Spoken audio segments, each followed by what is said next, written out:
Maths science ક્લબમાં આપ સૌનું સ્વાગત છે.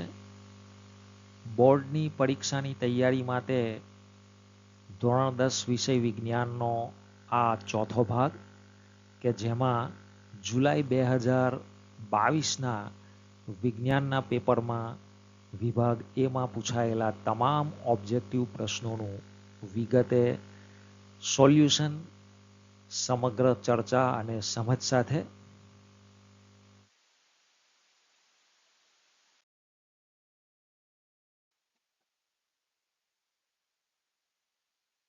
તો શરૂઆતમાં આપણને સૂચના આપેલી છે, આપેલા વિધાનો સાચા બને તે રીતે ખાલી જગ્યા પૂરો.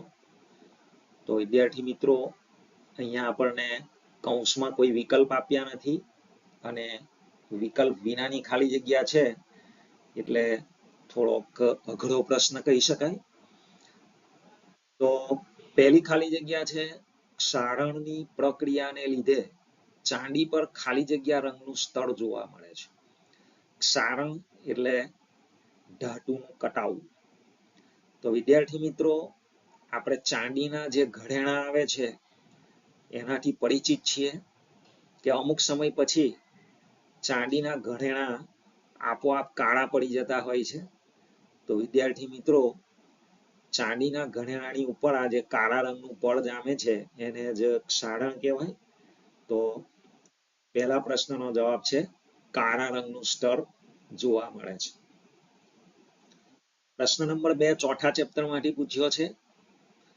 8 કાર્બન પરમાણુ ધરાવતા આલ્કેનમાં હાઇડ્રોજન પરમાણુની સંખ્યા ખાલી જગ્યા હોય છે. તો વિદ્યાર્થી મિત્રો, આપણને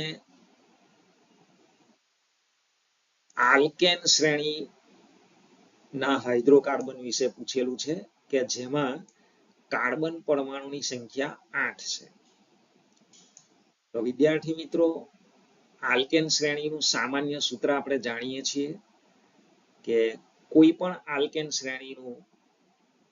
શ્રેણીના અંદર જે સંયોજન આવેલું હોય અને એનું આપણે સૂત્ર જાણવું હોય તો એનું સામાન્ય સૂત્ર આપણે શીખેલા છે CnH2n+2. તો આ સૂત્રમાં n એ કાર્બન પરમાણુની સંખ્યા બતાવે છે.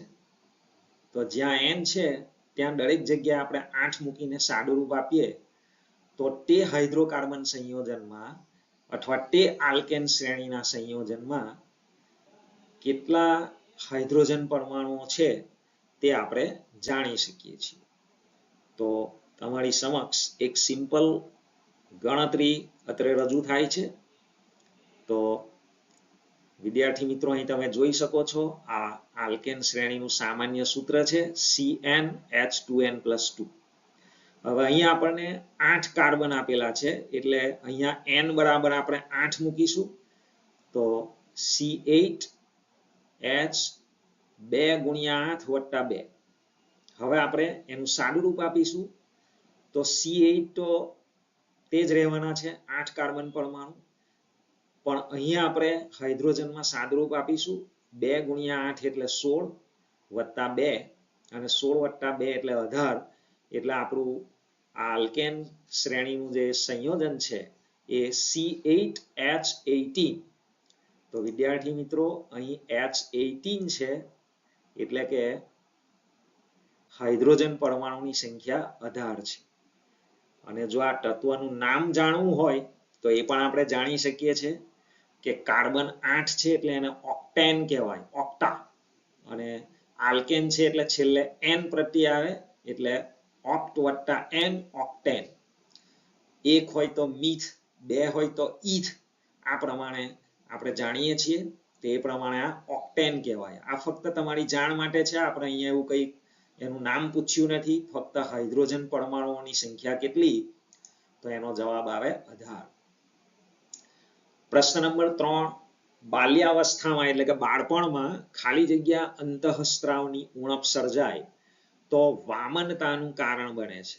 વામનતા એટલે ઠીંગણાપણું, કે વ્યક્તિની ઊંચાઈ બહુ વધતી નથી, વ્યક્તિ ઠીંગણો બટકો રહી જાય છે. તો બાળપણમાં કયા અંતઃસ્ત્રાવની ઉણપ સર્જાય તો આ ખામી સર્જાય છે? તો વિદ્યાર્થી મિત્રો આપણે જાણીએ છીએ કે જે ગ્રોથ હોર્મોન છે, ગુજરાતીમાં જેને વૃદ્ધિ અંતઃસ્ત્રાવ કહેવાય, ટૂંકમાં એને GH કહેવાય છે. તો આ અંતઃસ્ત્રાવની ઉણપથી વ્યક્તિ વામન રહી જાય છે, કદમાં ઠીંગણો રહી જાય છે. તો સાચો જવાબ છે વૃદ્ધિ અંતઃસ્ત્રાવ. ઇંગ્લિશમાં લખવું હોય તો ગ્રોથ હોર્મોન અને ટૂંકમાં લખવું હોય તો GH. ખાલી જગ્યા નંબર 4, વટાણાના ઊંચા એટલે કે કેપિટલ TT અને નીચા એટલે કે સ્મોલ TT છોડ વચ્ચે સંકરણ કરાવતા બધા જ છોડ ઊંચા મળ્યા, કારણ કે ઊંચાપણું એ ખાલી જગ્યા લક્ષણ છે. તો વિદ્યાર્થી મિત્રો, જે લક્ષણ દેખાય, અસ્તિત્વમાં આવે, એને પ્રભાવી લક્ષણ કહેવાય. જે લક્ષણની અસર દેખાય એને પ્રભાવી કહેવામાં આવે. તો ઊંચાપણું એ પ્રભાવી લક્ષણ છે. ખાલી જગ્યા નંબર 5,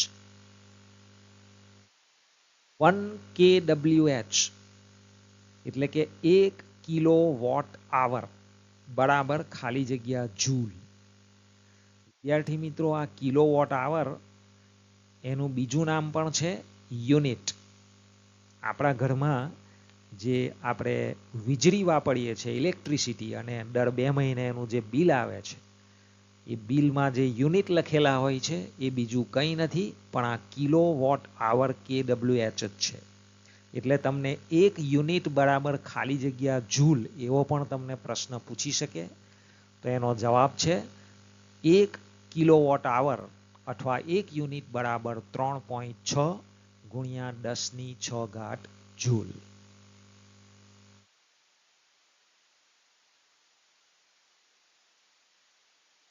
ખાલી જગ્યા નંબર 6, આકૃતિમાં દર્શાવેલ પિરામિડમાં વિવિધ પોષક સ્તર દર્શાવેલા છે. ખાલી જગ્યા પોષક સ્તર પર ઉર્જા સૌથી વધુ પ્રાપ્ત થશે. તો વિદ્યાર્થી મિત્રો, આ પિરામિડમાં આપણે જોઈ શકીએ છીએ કે સૌથી નીચે T1, પછી એના ઉપર T2, T3, આમ સૌથી ઉપર T4, આમ જુદા જુદા 4 પોષક સ્તરો દર્શાવેલા છે. તો વિદ્યાર્થી મિત્રો, જે સૌથી પાયામાં પોષક સ્તર હોય એમાં સૌથી વધારે ઉર્જા પ્રાપ્ત થાય. એટલે જવાબ આવશે T1.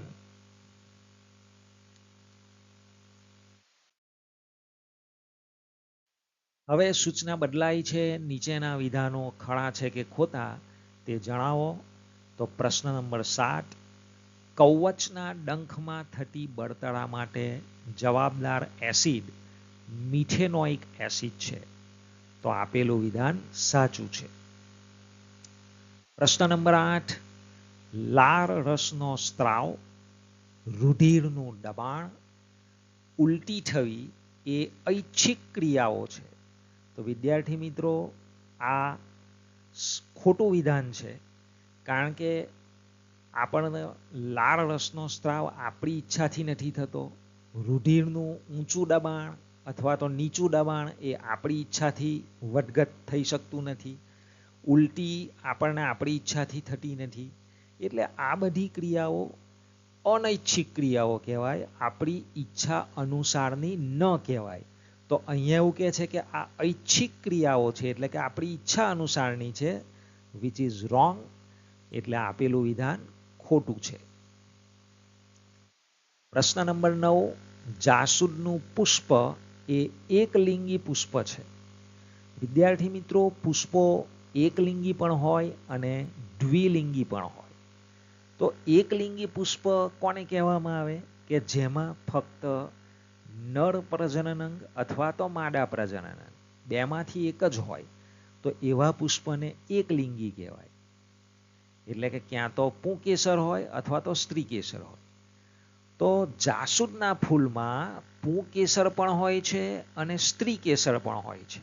એટલે જાસૂદનું પુષ્પ એ એકલિંગી ન કહેવાય પરંતુ દ્વિલિંગી કહેવાય. એટલા માટે વિધાન નંબર જે 9 છે એ ખોટું છે. પ્રશ્ન નંબર 10. ઘરેલું વિદ્યુત પરિપથમાં એટલે કે આપણા ઘરમાં જે ઇલેક્ટ્રિકનું વાયરિંગ કરવામાં આવે છે તેમાં લાઈવ વાયર જેને ફેઝ વાયર પણ કહેવામાં આવે અથવા જીવંત તાર ગુજરાતીમાં કહેવામાં આવે પર આ લાઈવ વાયર પર લાલ રંગનું અવાહક આવરણ લગાડેલ હોય છે. એટલે કે ઉપર લાલ રંગનું રબર હોય છે, ઇન્સ્યુલેશન જે હોય છે તે. તો આપેલું વિધાન સાચું છે.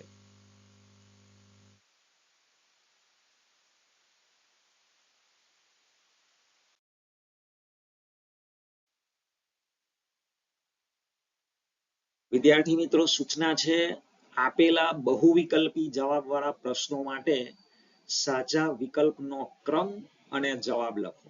ક્રમ પણ લખવાનો છે કે એબીસીડી માંથી કયા ક્રમનો જવાબ સાચો છે, અને જે તે ક્રમ તમે પસંદ કરો તો એ ક્રમમાં જે જવાબ આપ્યો હોય એ પણ, આમ બંને વસ્તુ લખવાની છે. તો પ્રશ્ન નંબર 11, નીચેનામાંથી કઈ ધાતુઓનું શુદ્ધિકરણ વિદ્યુત વિભાજન શુદ્ધિકરણથી થાય છે? તો વિદ્યાર્થી મિત્રો, અહીંયા આપણને પહેલો વિકલ્પ આપ્યો છે એયુ. એયુ એટલે કે ઓળમ, જેને આપણે સામાન્ય ભાષામાં સોનું અથવા ગોલ્ડ કહીએ છીએ. બીજો વિકલ્પ આપ્યો છે સીયુ એટલે કે કોપર, જેને સામાન્ય ગુજરાતી ભાષામાં આપણે તાંબુ કહીએ છીએ. ત્રીજો વિકલ્પ છે સોડિયમ Na, અને ચોથો વિકલ્પ છે પોટેશિયમ એટલે કે કે. તો વિદ્યાર્થી મિત્રો, આપણે જાણીએ છીએ કે ગોલ્ડ અથવા તો સોનાનું શુદ્ધિકરણ વિદ્યુત વિભાજન પદ્ધતિથી કરી શકાય છે, અને તે જ પ્રમાણે કોપર એટલે કે તાંબુ જે ધાતુ છે એનું પણ શુદ્ધિકરણ વિદ્યુત વિભાજન પદ્ધતિથી થાય છે.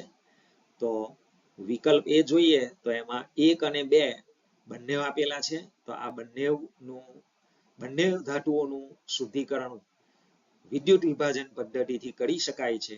એટલે વિકલ્પ એ સાચો જવાબ છે. 1 અને 2, સોનું અને તાંબુ. પ્રશ્ન નંબર 12 ફરી પાછો ચોથા ચેપ્ટરમાંથી પૂછ્યો છે. નીચેનામાંથી કયું સંયોજન એક જ સમાન ધર્મી શ્રેણીમાં આવતું નથી?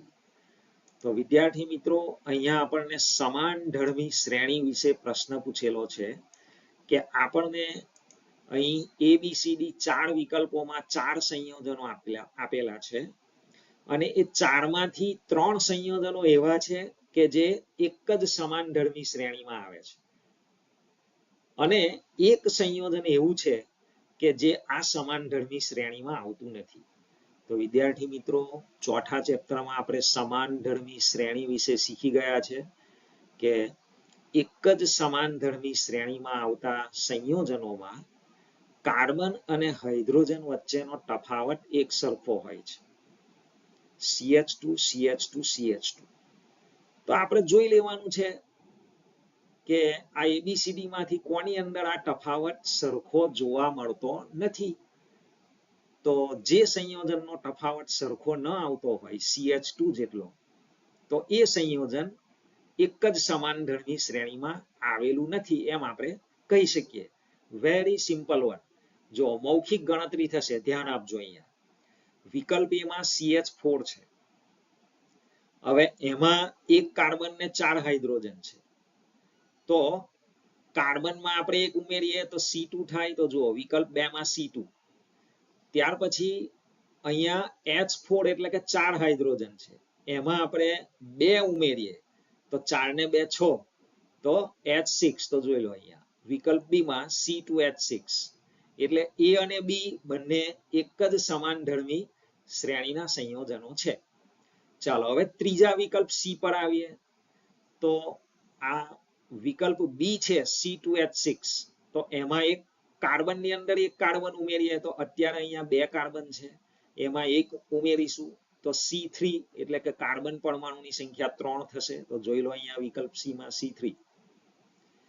ચાલો વિકલ્પ બી માં હાઇડ્રોજન પરમાણુ 6 છે H6, તો એમાં 2 ઉમેરીએ તો 6 + 2 એટલે 8 થશે, એટલે H8, એટલે કે હાઇડ્રોજન 8 થાય. તો જોઈ લો અહીંયા વિકલ્પ સી માં C3H8. તો પહેલા 3 વિકલ્પો એ બી અને સી માં આપણે જોઈ શકીએ છીએ કે CH2 જેટલો તફાવત છે 3 ના અંદર એક સરખો, એટલે આ ત્રણેય સંયોજનો જે છે એ એક જ સમાન ઢળની શ્રેણીના કહેવાય. તો બચે છે હવે ચોથો વિકલ્પ ડી C4H8. તો જો તમે પ્રેક્ટિકલી ચેક કરી શકશો કે વિકલ્પ સી માં આપણને C3 આપ્યા છે, તો 3 ના અંદર આપણે એક કાર્બન ઉમેરીએ તો 4 થશે, તો C4. ચાલો એ તો બરાબર છે, પણ હવે વિકલ્પ સી માં H8 એટલે કે હાઇડ્રોજનના 8 પરમાણુઓ છે, તમે એમાં 2 ઉમેરો તો 8 ને 2 10 થશે. તો અહીંયા વિકલ્પ ડી માં તો હાઇડ્રોજન 8 જ છે H8. તો વિદ્યાર્થી મિત્રો આપણને આપણો જવાબ મળી જાય છે કે પહેલા 3 જે વિકલ્પો છે એ બી સી, એના અંદર જે સંયોજનો છે એ દરેકમાં કાર્બન અને હાઇડ્રોજનનો તફાવત CH2 જેટલો છે, એટલે કે સમાન છે, એટલે આ ત્રણે એક જ સમાન ઢળની શ્રેણીના સંયોજનો કહેવાશે. પરંતુ વિકલ્પ ડી માં C4H8 છે, એમાં એક સરખો કાર્બન અને હાઇડ્રોજન જેટલો તફાવત નથી, ઉપરના 3 જેટલો, CH2 જેટલો નથી.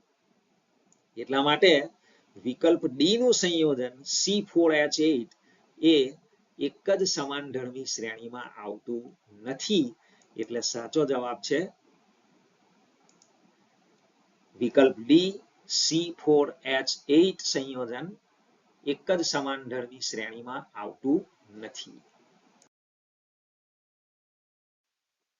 પ્રશ્ન નંબર 13, સજીવના લક્ષણો કોના દ્વારા પ્રભાવિત હોય છે? તો ઓપ્શન એ છે પિતૃ ડીએનએ દ્વારા, ઓપ્શન બી માતૃ ડીએનએ દ્વારા, ઓપ્શન સી માતૃ અને પિતૃ બંનેના ડીએનએ દ્વારા, અને ઓપ્શન ડી ન માતૃ ડીએનએ દ્વારા કે ન પિતૃ ડીએનએ દ્વારા. તો વિદ્યાર્થી મિત્રો આપણે ખૂબ સારી રીતે જાણીએ છીએ કે નવી સંતતિ જે છે એના ઉપર માતા અને પિતા બંનેના ડીએનએ ની અસર હોય છે, એટલે વિકલ્પ સી અહીં સાચો જવાબ છે. માતૃ પિતૃ બંનેના ડીએનએ દ્વારા સજીવના લક્ષણો પ્રભાવિત હોય છે. પ્રશ્ન નંબર 14 રિપીટ થાય છે પ્રશ્ન વિદ્યાર્થી મિત્રો. અગાઉના વિડીયોઝ જો તમે જોયા હોય તો એમાં પણ થોડુંક જુદી રીતે પણ આ પ્રશ્ન પૂછવામાં આવેલો. રંગબેરંગી દુનિયામાંથી તમને પ્રશ્ન પૂછેલો છે કે મેઘધનુષ્ય રચાવા પાછળ નીચેના પૈકી કઈ પ્રકાશીય ઘટનાઓ જવાબદાર છે? તો વિદ્યાર્થી મિત્રો એનો સાચો જવાબ છે વિકલ્પ સી વક્રીભવન, વિભાજન અને આંતરિક પરાવર્તન. વિદ્યાર્થી મિત્રો પ્રકાશના કિરણનું પાણીના બુંદની અંદર આંતરિક પરાવર્તન પણ થાય છે, વક્રીભવન પણ થાય છે અને 7 રંગોમાં વિભાજન પણ થાય છે. એટલે અહીં વિકલ્પ સી એ સાચો જવાબ છે.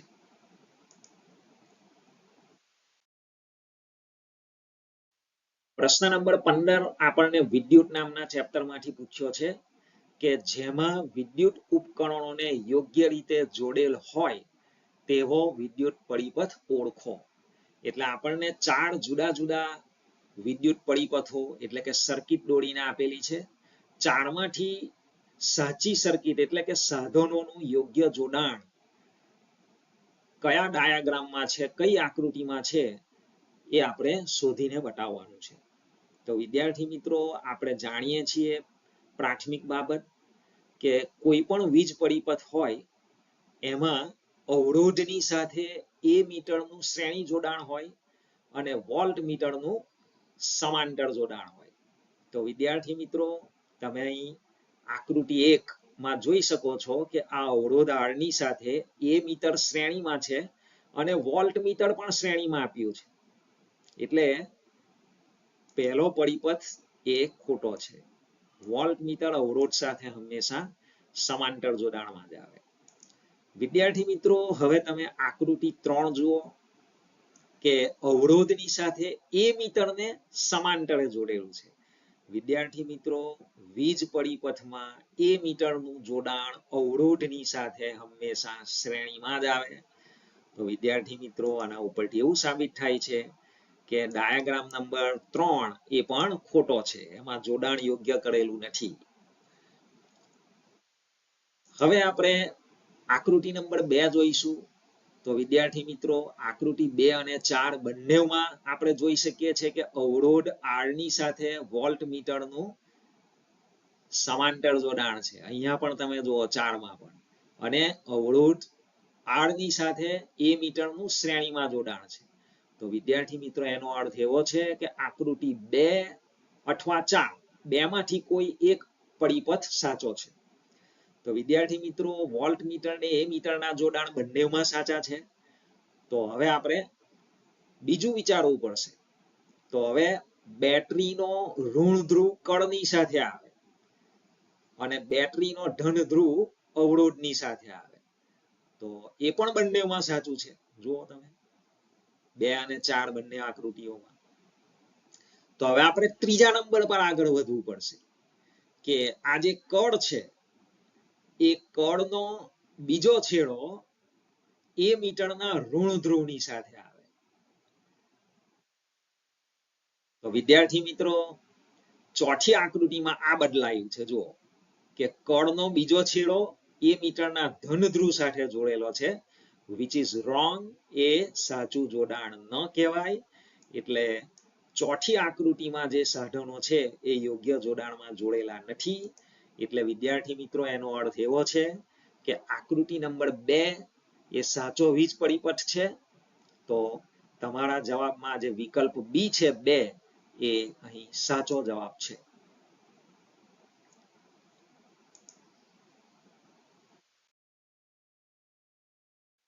પ્રશ્ન નંબર 16 આપણને છેલ્લા ચેપ્ટરમાંથી પૂછ્યો છે, આપણું પર્યાવરણ, કે નીચેનામાંથી કોણ આહાર શૃંખલાનું નિર્માણ કરે છે. વિદ્યાર્થી મિત્રો, આહાર શૃંખલા એટલે કયો સજીવ પોતાના પોષણ માટે કયા સજીવ પર આધાર રાખે છે, કોણ કોનું ભક્ષણ કરે છે, કોણ કોને ખોરાક તરીકે ઉપયોગ કરે છે. એકદમ સિમ્પલ ભાષામાં. તો આપણે વિકલ્પ એ જોઈશું કે પહેલું છે ઘાસ, બીજું છે ઘઉં.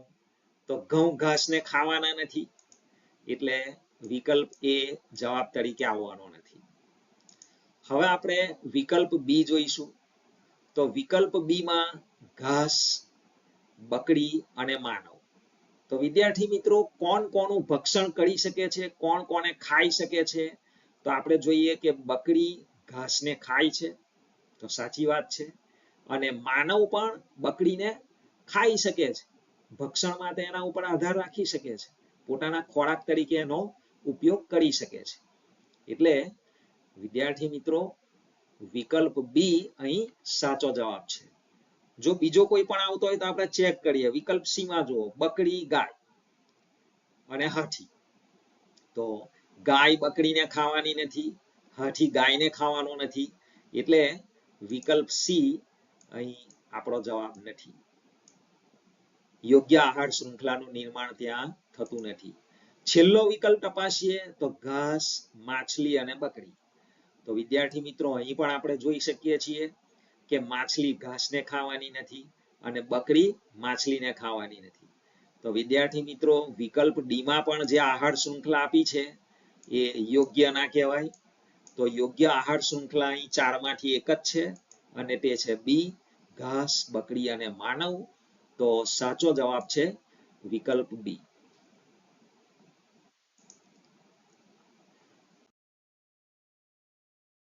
હવે સૂચના બદલાઈ છે કે નીચે આપેલા પ્રશ્નોના માંગ્યા મુજબ જવાબ આપો. પ્રશ્ન નંબર 17 આપણા સિલેબસમાં નથી, છતાં આપણે એને જોઈ લઈએ કે એક તત્વની ઇલેક્ટ્રોન રચના 2 8 7 છે, તો આધુનિક આવર્ત કોષ્ટકમાં આ તત્વ કયા સમૂહમાં હશે? તો વિદ્યાર્થી મિત્રો સાચો જવાબ છે સમૂહ 7. તો વિદ્યાર્થી મિત્રો આના માટે સૌથી છેલ્લી કક્ષામાં જે ઇલેક્ટ્રોન છે એ ઇલેક્ટ્રોનની સંખ્યા ધ્યાનમાં લેવાય છે. એ જેટલી ઇલેક્ટ્રોનની સંખ્યા હોય એ એનો જે તે તત્વ તે સમૂહમાં આવેલું કહેવાય. આ તમારી જાણ માટે તમને હવે આ પ્રકારનો પ્રશ્ન પૂછાશે નહીં. પ્રશ્ન નંબર 18. જઠરમાંથી થોડા જથ્થામાં નાના આંતરડામાં પ્રવેશતો ખોરાક શાના દ્વારા નિયંત્રિત થાય છે? જઠર એટલે આપણું પેટ. આપણા પેટમાંથી આપણે જે ખોરાક ખાઈએ છીએ જે પેટમાં જાય છે અને પેટમાંથી પ્રથમ નાના આંતરડામાં જાય છે. તો પેટમાંથી જઠરમાંથી નાના આંતરડામાં ખોરાકનું નિયંત્રણ એટલે કે નિયંત્રિત થોડો કરીને જાય છે, એક સામતો નથી જતો રહેતો. તો આ નિયંત્રણ કોના દ્વારા થાય છે એવું અહીંયા પૂછેલું છે. તો જવાબ છે મુદ્રિકા સ્નાયુ પેશી અથવા તો ની જઠર વાલ્વ દ્વારા એનું નિયંત્રણ થાય છે.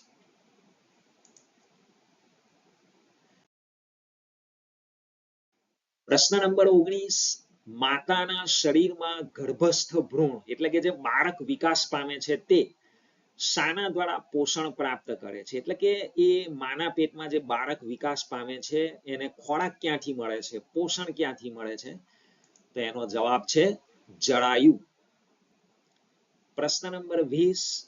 વ્યાખ્યા લખો લેન્સનો પાવર.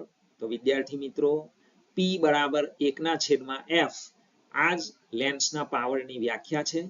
એટલે કે લેન્સની કેન્દ્ર લંબાઈના વ્યસ્તને લેન્સનો પાવર કહે છે. પ્રશ્ન નંબર 21. UNEP નું પૂર્ણ નામ લખો. એટલે કે એનું આખું નામ શું છે? તો U એટલે યુનાઇટેડ, N એટલે નેશન્સ, E એટલે એન્વાયરમેન્ટ અને P એટલે પ્રોગ્રામ. તમારા 13મા ચેપ્ટરમાંથી આ પૂછાયેલો પ્રશ્ન છે. તો UNEP નું પૂરું નામ યુનાઇટેડ નેશન્સ એન્વાયરમેન્ટ પ્રોગ્રામ છે. પ્રશ્ન નંબર 22. ફ્લેમિંગનો જમણા હાથનો નિયમ લખો. વિદ્યાર્થી મિત્રો અને જમણા હાથના અંગૂઠાના નિયમ તરીકે પણ ઓળખવામાં આવે છે, અથવા તો મેક્સવેલનો કોર્ક સ્ક્રૂનો નિયમ લખો એ રીતે પણ પૂછે. તો 3માંથી જે રીતે પૂછે જવાબ એક જ છે. તો વિદ્યાર્થી મિત્રો એનો જવાબ શું છે તે તમને અહીં આકૃતિ સહિત સમજ આપવામાં આવી છે.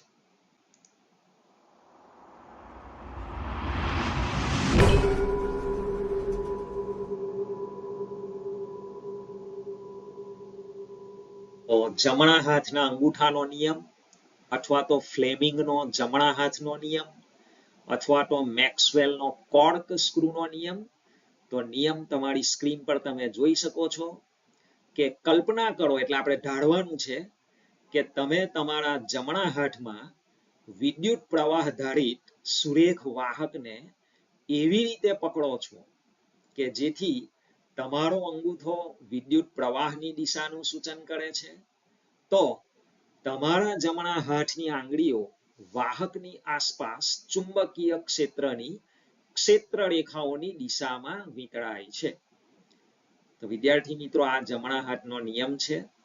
તો આકૃતિમાં તમે જોઈ શકો છો આ જમણા હાથમાં એક વાહક તાર પકડેલો છે અને આ અંગૂઠો જે દિશામાં છે એ દિશા વીજ પ્રવાહની દિશા છે. અને આ જે આપણી જમણા હાથની આંગળીઓ આ વાહક તારના ઉપર વિતરાયેલી છે, આપણે જોઈ શકીએ છીએ અહીંયા ક્લોકવાઇઝ. તો એ ચુંબકીય ક્ષેત્ર રેખાઓ દર્શાવે છે. તો આ પ્રશ્ન આપણને વિદ્યુત પ્રવાહની જે ચુંબકીય અસરો છે તેમાંથી પૂછવામાં આવેલો છે. પ્રશ્ન નંબર 23 આપણા સિલેબસમાં નથી, છતાં આપણે એને જાણી લઈએ. વાક્ય પૂર્ણ કરવાનું કીધું છે કે આવર્ત કોષ્ટકમાં ડાબી બાજુથી જમણી બાજુ જતા પરમાણુનું કદ ખાલી જગ્યા મીન્સ પરમાણુનું કદ વધે કે પરમાણુનું કદ ઘટે. તો સાચો જવાબ છે ડાબી બાજુથી જમણી બાજુ તરફ આપણે જઈએ આવર્ત કોષ્ટકમાં તો પરમાણુનું કદ વધે છે અને જમણી બાજુથી ડાબી બાજુ જઈએ તો પરમાણુનું કદ ઘટે છે. 24મો પ્રશ્ન ઉખાણા ટાઈપ પૂછેલો છે, મને ઓળખો. તો મારો ઉપયોગ બલ્બનો ફિલામેન્ટ બનાવવા માટે થાય છે. તો બલ્બનો ફિલામેન્ટ એ ટંગસ્ટન ધાતુમાંથી બનાવવામાં આવે છે. તો અહીંયા જવાબ છે ટંગસ્ટન ધાતુ.